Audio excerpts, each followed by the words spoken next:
O Despertar da Imaginação, de Neville Goddard. Capítulo 1. O que é imaginação? Para Bill, imaginação, o mundo real e eterno do qual este universo vegetal é uma pequena sombra. O que é a vida do homem senão arte e ciência? William Blake. Imaginação é mais importante do que conhecimento. Albert Einstein.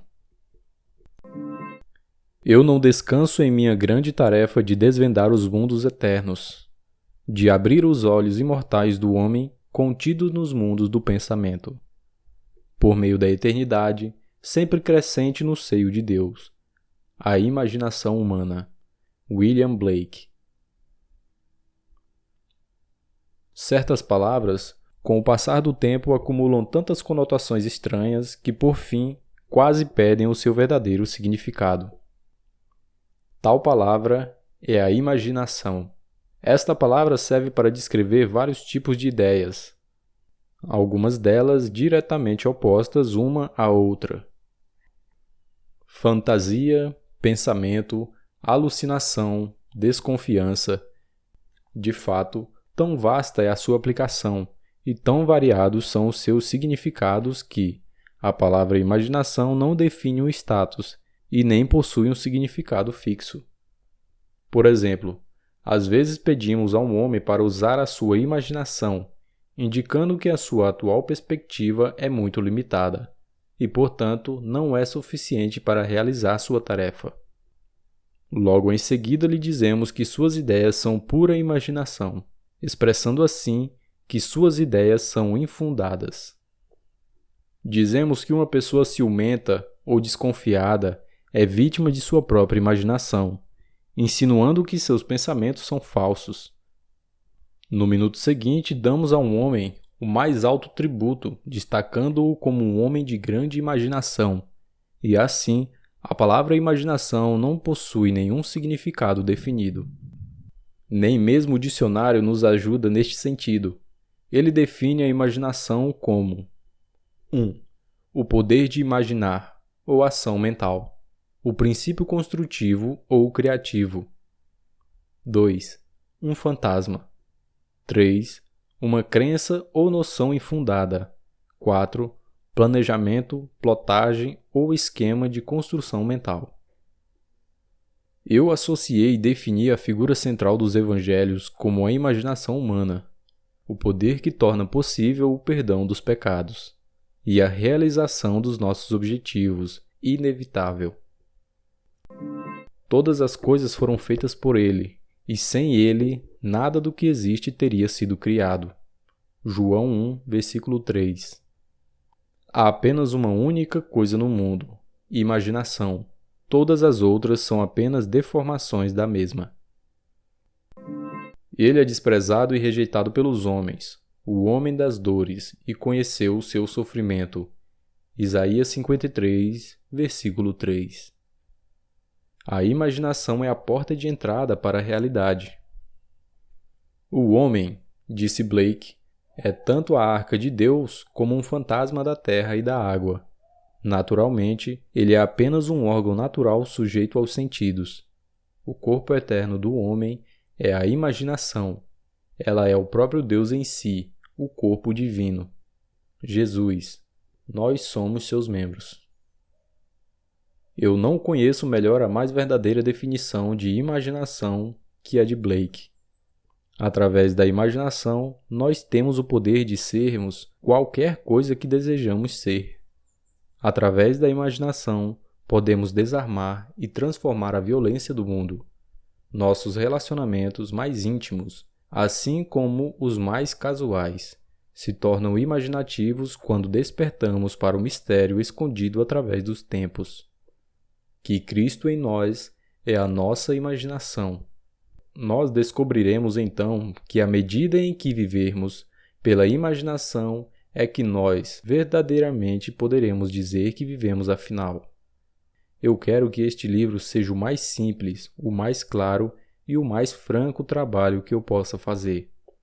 E que eu possa encorajá-lo a trabalhar de maneira imaginativa para que você possa abrir os olhos imortais dentro dos mundos do seu pensamento, onde você vê a todos os desejos do seu coração como grãos maduros, prontos para a colheita.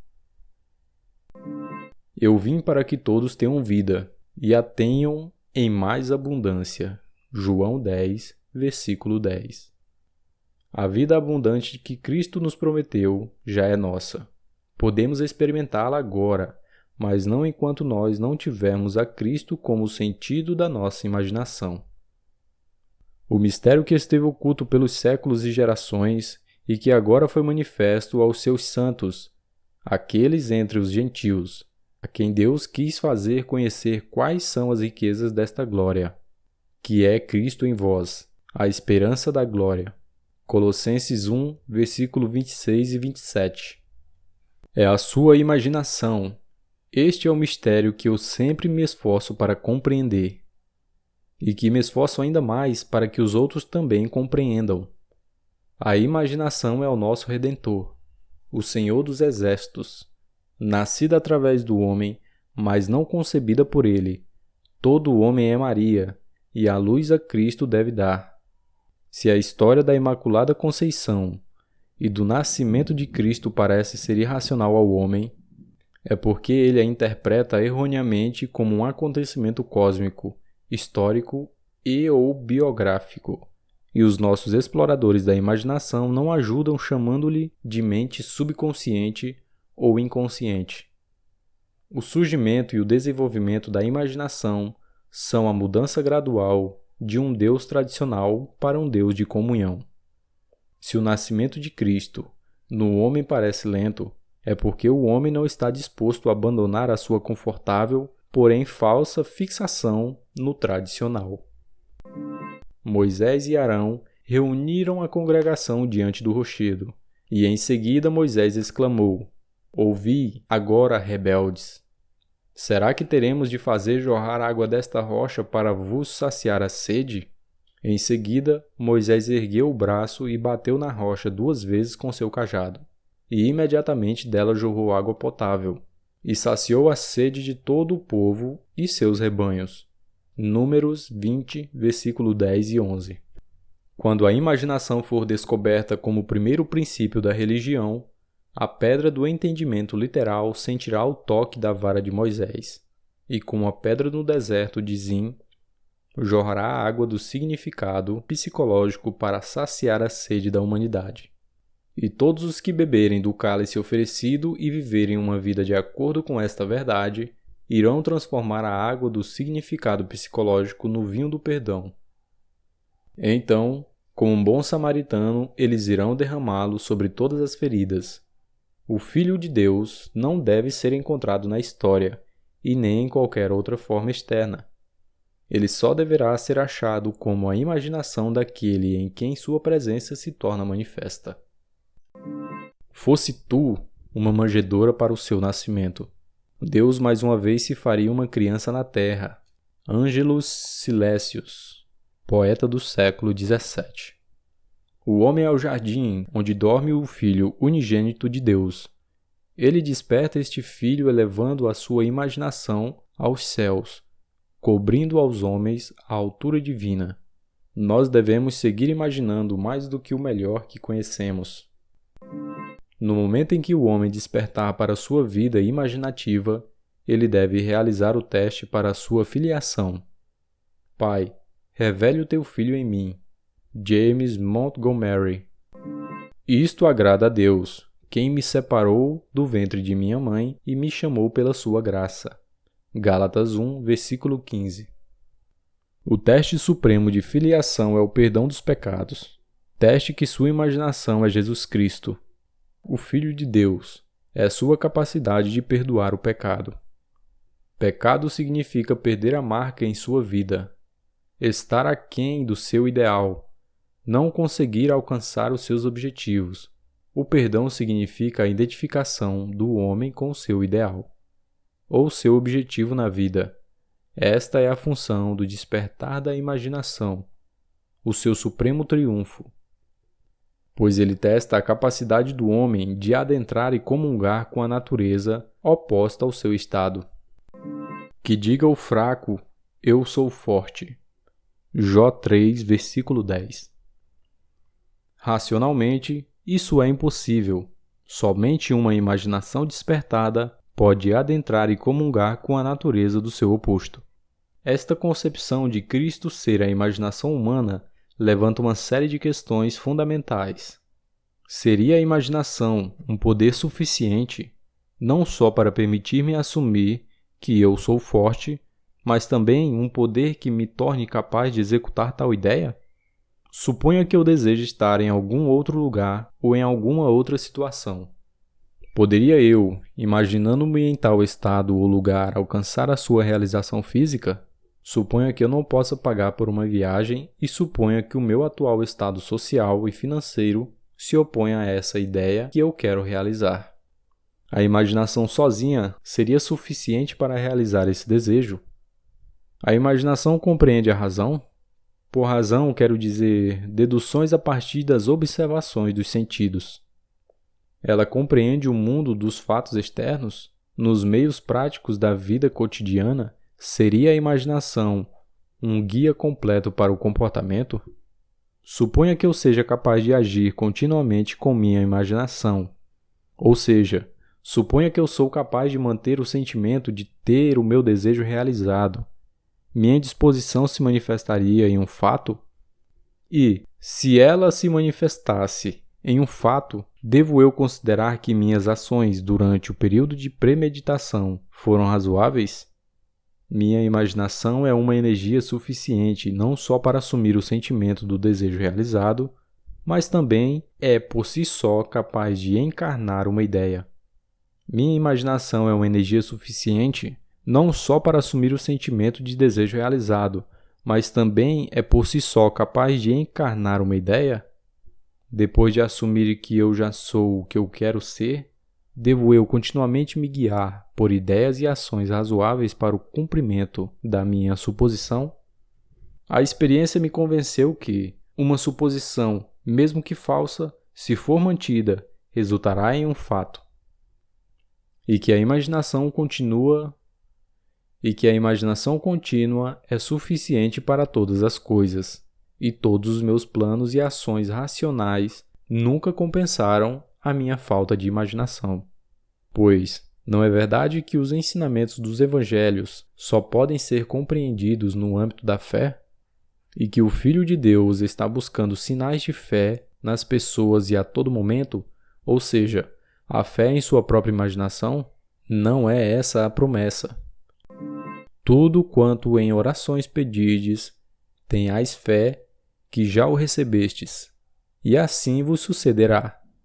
Marcos 11, versículo 24. Isso não é o mesmo que dizer, imagine o que você será, e você será? Por acaso, não foi em um estado imaginário que Moisés perseverou como quem vê aquele que é invisível? Hebreus 11, versículo 27. Não foi no poder de sua própria imaginação que ele perseverou? A verdade depende da intensidade de sua imaginação e não dos fatores externos. Fatos são frutos que testemunham o uso ou desuso da imaginação. O homem se torna aquilo que ele imagina. Ele autodetermina a sua história. A imaginação é o caminho, a verdade e a vida revelada. Não conseguimos assimilar a verdade somente com a mente lógica. Onde o homem natural dos sentidos vê um broto, a imaginação vê crescer uma rosa. A verdade não pode ser abrangida somente pelos fatos.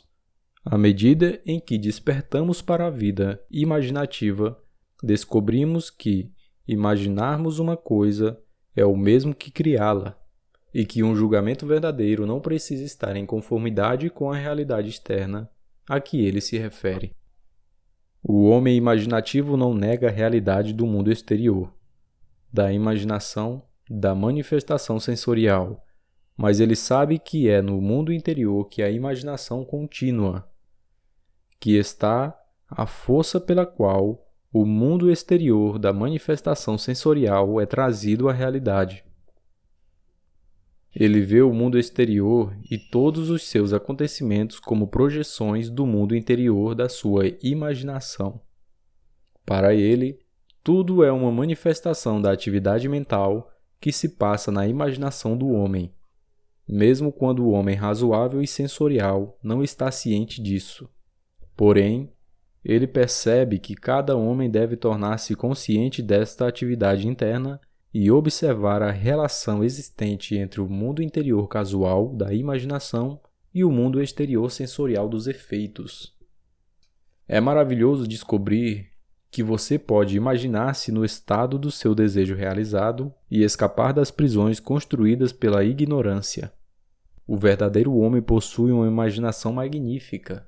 É este ser que deve ser despertado. Desperte tu que dormes e levanta-te dentre os mortos, e Cristo te iluminará. Efésios 5, versículo 14. No momento em que o homem descobre que sua imaginação é Cristo, ele realiza atos que neste nível só podem ser descritos como milagrosos. Mas somente quando o homem sentir a Cristo como a sua imaginação, ele passará a ver tudo em sua pura objetividade, sem qualquer relação subjetiva.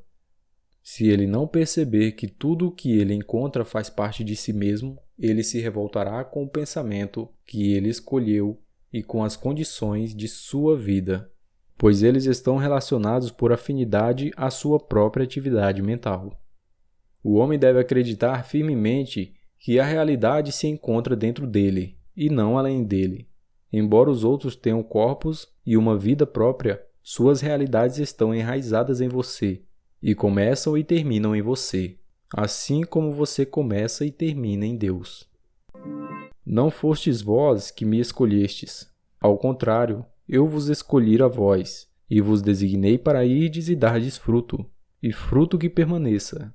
Sendo assim, seja o que for que pedirdes ao Pai em meu nome, ele o concederá a vós. João 15, versículo 16.